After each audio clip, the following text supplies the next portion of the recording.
नमस्कार, जय महाराष्ट्र। आप देख रहे हो Meera Bhayandar news 24x7।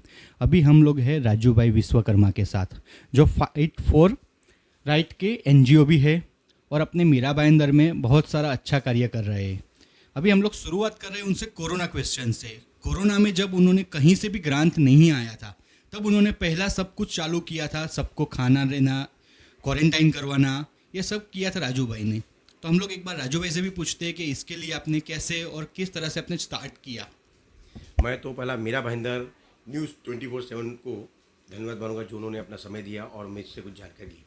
Sir, corona काल ऐसी काल थी, पूरे भारत में नहीं पूरे विश्व में महामारी की फैला हुई थी। उससे हम लोग भीत हुए थे और हमारे एनजीओ ने लोगों को ऐसा हालत ख़राब था कि पहले आपको सबको पता होगा सर बहुत अच्छी तरह से कि प्रधानमंत्री जी ने एक आदेश निकाला था, जनता कर्फ्यू। उस जनता कर्फ्यू में ना हम लोगों ने एक एरिया निवारण किया, पूरे क्षेत्र का घुमाव किया और उस क्षेत्र में देखे जो बेचारे फुटपाथ पे भटकी लोग होते थे उनको खाने के और पीने के वांदे हो गए थे। तो हमने ध्यान देते हुए आते ही हम तुरंत चाय और बिस्किट दिए। जितने भटकी जमात थे 70-80 लोग भटकी जो फुटपाथ पे रहते हैं, जो रोज़ खाते मांग के भीख खा के और खरीद के खाते, उन लोग को हमने सेवा की। उसके पता चला कि ये महामारी कितनी बड़ी महामारी है। शुरुआत हमारी वहाँ से हुई। फिर हमने दूसरे दिन हमारे एनजीओ ने सब डिसाइड किया और हमने शुरू किया खाना बनाना। पहला हम लोग शुरुआत में 300 आदमी का स्टार्ट किए थे। 300 से लेकर 350 स्टार्ट हुआ। फिर उसके बाद 1450 आदमी को हम लोग एवरीडे 1400, कहीं 1500, कहीं पौने 1500, कहीं 1450 ऐसे खाना बांटने शुरू किए। और माननीय आयुक्त साहब ने एक मीटिंग रखा अपने दालन में। उस मीटिंग में उन्होंने कहा कि आप इतने अच्छे काम करते तो क्वारंटाइन के लिए क्यों नहीं करते। तो हमारे एनजीओ सबसे आगे बढ़कर इस कार्य के लिए कमिश्नर चंद्रकांत नागे साहब का बहुत बहुत धन्यवाद करूंगा, जिन्होंने हमें मीरा भाईंदर शहर में सेवा करने की मौका दिया। हम वही काम किए साहब कोरोना में। और कोरोना महामारी के बाद सर लोगों की कमर बहुत टूट गई। उसके बाद भी आपने सबसे पहले बच्चों का ध्यान दिया कि स्कूल की फीस के रिगार्डिंग। तो वो भी आपको कैसे है? कोई भी आज कोई ग्रांट नहीं दे रहा था, कहीं नहीं किसी ने ऐसा हेल्प किया कि भाई फीस में कुछ हम लोग करते हैं। चलो, जो आपने पहले कदम आपने उठाया उसके लिए आप अनशन पे भी बैठे, उसके लिए क्या बोलोगे आप? सर, ये मीरा भाईंदर शहर में मैं 2018 से शिक्षण विभाग को लेकर लड़ाई कर रहा हूँ। मैंने पहला कार्रवाई स्कूल में हुआ था, न्यू मॉडर्न हाई स्कूल है 2014 में।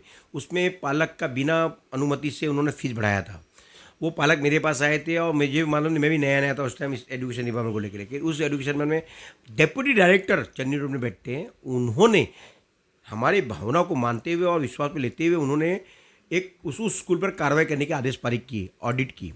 और आप बिलीव नहीं करेंगे सर, 94 विद्यार्थी थे और उस 94 विद्यार्थियों को 4,14,500 रुपया ऑफिस करने की आदेश पारित की ऑडिट करने में। पर मीरा भाईंदर शहर में क्या है मालूम है, यहाँ पे जो एजुकेशन डिपार्टमेंट है ये सोई हुई है, ये बिकी, मेरे को बोलता हूँ बिकी हुई है। आप बिलीव नहीं करेंगे साहब, मैं भूखहड़ताल बैठा था। मैं इसके पहले भी भूखहड़ताल बैठा। पहला भूखहड़ताल मेरा कुछ घंटों के लिए था। दूसरा भूख हड़ताल में 20 जनवरी को बैठा था, 3 दिन था। मैं माननीय श्री खदगांवकर साहब हमारे कमिश्नर रहा करते थे, उन्होंने मुझे आश्वासन दिया और उन्होंने 2 महीने में बोले कल से कार्रवाई करेंगे स्कूल पर। सर, आज तक कल नहीं आया उनका। उर्मिला पाड़े मैडम जो यहाँ पे शिक्षण अधिकारी है, वो भी बच्चों के भविष्य के साथ ध्यान नहीं दे रही हैं। पद पर तो हैं, एक क्लास के ऑफिसर हैं या अपने पोस्ट दिखाते हैं, अपने को डिसिप्लिन दिखाते हैं, पर वो खुद उन विद्यालयों पे इनका डिसिप्लिन नहीं चलता। और रही बात फीस की, सब आपको पता होगा RBK स्कूल करके स्कूल था, जिन्होंने मीरा भाईंदर का शांतता भंग किया इस महामारी पे। ऐसे स्कूल को पालकों को कहना चाहो ऐसे स्कूल छोड़ दें, ये स्कूल एक डब्बा बन जाएगा, सब विद्यार्थी निकल जाएंगे। तो पर पालक का भी थोड़ी गलतियां हैं, भाविक होते हैं बहुत जल्दी पालक। और रही बात फीस बढ़ाने की, तो मैं अधिनियम 2009 अधिनियम 2011 की मैंने यह मांगनी किया है। इस मांगनी से क्या होता है सर मालूम है, अधिनियम 2009 कहता है कि बच्चों को कहीं पे भी एडमिशन लेते वक्त उसके घर के नज़दीक जो विद्यालय है उसमें, निजी या प्राइवेट स्कूल की बात कर रहा हूँ मैं, निजी विद्यालय है, उनमें एडमिशन लेने के लिए नकारा नहीं जा सकता। यदि उन पालकों के पास जन्म दाखला नहीं है तो उससे वो जन्म दाखला देने की आवश्यकता नहीं है, इस अधिनियम में लिखा हुआ है। यदि कोई भी पालक बच्चों के साथ, विद्यार्थियों के साथ स्कूल के टीचर्स या स्कूल वाले गलत बर्ताव करते हैं, उसमें लिखा हुआ है कि मानसिक तनाव, बच्चों को फीस न भरने से बेंच पे खड़ा करना, स्कूल में सब बच्चों के साथ उसकी इंसल्ट करना, ये शोषण, इस तरह के शोषण पर भी कार्रवाई की जाती है टीचर पर। ये अधिनियम में 35 बच्चों के ऊपर एक क्लास में 35 से 40 बच्चों के ऊपर एक क्लास में एक टीचर होनी चाहिए, पर मीरा भाईंदर शहर में इसे पालन नहीं कीजिए। फक्त खाली एक ही चल रहा है, पेरेंट्स के ऊपर नियम कायदा निकाला जा रहा है, स्कूल अपना नियम कायदा का पालन नहीं करती। अब आपको पता होगा साहब, ये अधिनियम मतलब क्या है, एक अधिनियम है, धारा है, एक कानून है। उस कानून स्कूल वाले लागू नहीं कर रहे, पर पालकों पर कानून अपना बना के लागू करना दबाव डालते हैं। अब पालक से भी मैं हाथ जोड़ के विनती करूंगा, आप डरो मत। अभी ऐप है, अब बताइए मार्च में लॉकडाउन हुआ था, सब बच्चे पास हुए कि नहीं हुए? अब बताओ मुझे, 4 साल का 5 साल का बच्चा ऐप में क्या पढ़ाई करेगा साहब? ये पालक डरते हैं, भयभीत होते हैं, भयभीत नहीं होनी चाहिए। अब मैंने ये अनशन 9 दिन जो बच्चों का हक के लिए मैंने किया था पानी पी के, ये अनशन में फ़ायदा क्यों आपको बता दे रहा हूँ। मीरा भाईंदर शहर में 375 स्कूल है। आज की तारीख में मुझे 154 स्कूलों का दस्तावेज मुझे प्राप्त हुआ है, और जिसमें मेरे पास पालकों ने कंप्लेंट दिया लिखित में कि हमारे बच्चों के स्कूल में पेरेंट टीचर कमेटी नहीं है, हमसे फीस बढ़ाते वक्त पूछा नहीं जाता। तो बड़े भाई 2 साल में यानी कि 24 महीने में एक बार फीस पालक की मंजूरी के अनुसार 15% फीस बढ़ाया जा सकता है, पर स्कूल वाले क्या करते मालूम है?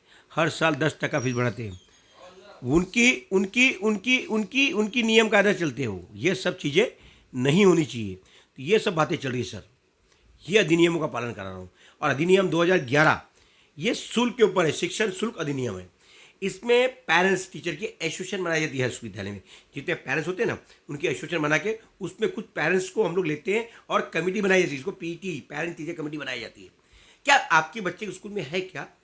पेरेंट्स ये चीज़ के ऊपर ध्यान नहीं देता, उनको पता ही नहीं। पर भाई मेरे बच्चे को फेल कर देगा, मेरे बच्चे के साथ ऐसा कर देगा, मेरे बच्चे के साथ ऐसा कर देगा। परंतु सर ऐसा नहीं होता, क्योंकि आप नियम कायदा बनाते, आपसे स्कूल है, स्कूल से आप नहीं है। आपके बच्चे पढ़ते तब स्कूल बनता है। अगर आपके बच्चे स्कूल में नहीं जाए, समझ लो 100 बच्चे में से 90 बच्चे निकल गए, 10 बच्चों को क्या स्कूल वाला पढ़ा पाएगा क्या? आपको पता नहीं होगा, हर स्कूल में जितनी भी टीचर रखा जाती है सब डीएड बीएड टीचर चाहिए। डीएड के टीचर को 1 परीक्षा, बीएड के टीचर 2 परीक्षा ऐसी देनी चाहिए। क्या वो स्कूल में पालन है क्या? ये लोग अपने सीए से ऑडिट बना के देते हैं। ये सीए का काम नहीं होता, ये ऑडिट का काम शिक्षण अधिकारी का होता है मीरा भाईंदर शहर में। आज मीरा भाईंदर शहर में शिक्षण लोग अपने अधिनियमों का पालन नहीं कर रहे हैं, नहीं तो उनकी मनमानी बढ़ती है। अब देखिए, महाराष्ट्र शासन ने एक निर्णय निकाला, मतलब आदेश निकाला कि शिक्षण विभाग ने, कि कोई बच्चे का पढ़ाई न रोका जाए, परीक्षा लेने से न इनकार किया जाए, पढ़ाई जाए। फीस की मामला है, फीस देखा जाएगा। फीस तो पालक आज नहीं तो कल देने वाले। उसी तरह मीरा भाईंदर महानगर पालिका ने भी उसी गाइडलाइन को फॉलो किया। हमारी मांगनी में हमने जो मांगे थे उसमें ये बार था बच्चों का फीस के लिए दबाव न दिया जाए।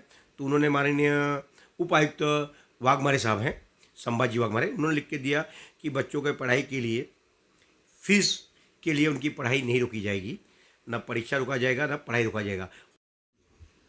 सर, अपना कुछ स्टेट में स्कूल की फीस में कुछ ना कुछ माफ़ किया गया है, कुछ परसेंटेज, तो ऐसा अपने महाराष्ट्र में क्यों नहीं हुआ है? सर दिल्ली देखो, दिल्ली जैसा शहर है जो है बहुत अच्छा है, गुजरात में भी बहुत अच्छा हो किया गया है, राजस्थान में भी किया गया है, बहुत जगह राज्य ने, हाईकोर्ट ने उनके फेवर में ऑर्डर दिया, पालक किया। पर मीरा भाईंदर में जो है ना भाई, मैं आपको सही बोलूँ, शासन जो है, शासन प्रशासन ढीला बैठी हुई है।